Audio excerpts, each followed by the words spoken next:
মধ্যপ্রাচ্যের অন্যতম ধনী দেশ সৌদি আরব। দেশটিতে বাংলাদেশি শ্রমিকদের উপর নির্যাতন, অবহেলা ও মৃত্যুর ঘটনা দীর্ঘদিনের। তবে সম্প্রতি এক বাংলাদেশি শ্রমিকের মৃত্যুর পর তার মরদেহ আটকে রাখার মতো নিষ্ঠুর আচরণ আন্তর্জাতিক পরিসরে তীব্র উদ্বেগের সৃষ্টি করেছে।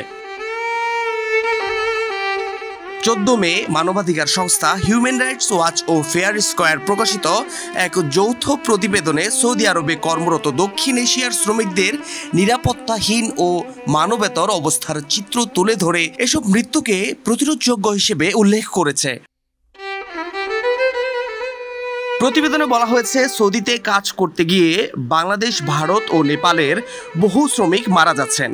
অধিকাংশ মৃত্যু ঘটছে বৈদ্যুতিক শকে, সড়ক দুর্ঘটনায় অথবা উঁচু স্থান থেকে পড়ে যাওয়ায়। তবে এসব দুর্ঘটনার প্রকৃত কারণ তদন্ত করা হয় না এবং মৃত্যুর প্রকৃত তথ্য গোপন করা হয়। এতে করে ক্ষতিপূরণ ও ন্যায্য বিচার থেকে বঞ্চিত হন পরিবারগুলো।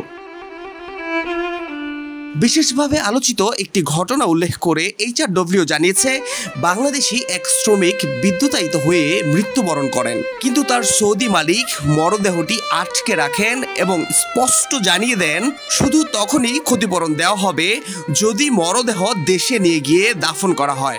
এই ঘটনা আন্তর্জাতিক মানবাধিকার নীতিমালার চরম লঙ্ঘন বলে মন্তব্য করেছে সংস্থাটি। হিউম্যান রাইটস ওয়াচ আরও জানিয়েছে, সৌদি কর্তৃপক্ষ অনেক সময় মৃত্যুর কারণ গোপন করে অথবা ভুয়া নথি করে। এতে করে পরিবারগুলো সঠিক তথ্য পায় না, বরং বছরের পর বছর ক্ষতিপূরণের জন্য অপেক্ষা করতে হয়। এক নেপালি শ্রমিকের পরিবার জানিয়েছে, তাদের আত্মীয়ের মৃত্যুর ক্ষতিপূরণ পেতে 15 বছর সময় লেগেছে। এমন এক সময় এই প্রতিবেদন প্রকাশ পেল যখন সৌদি আরব 2034 সালে ফিফা বিশ্বকাপ আয়োজনের প্রস্তুতি নিচ্ছে।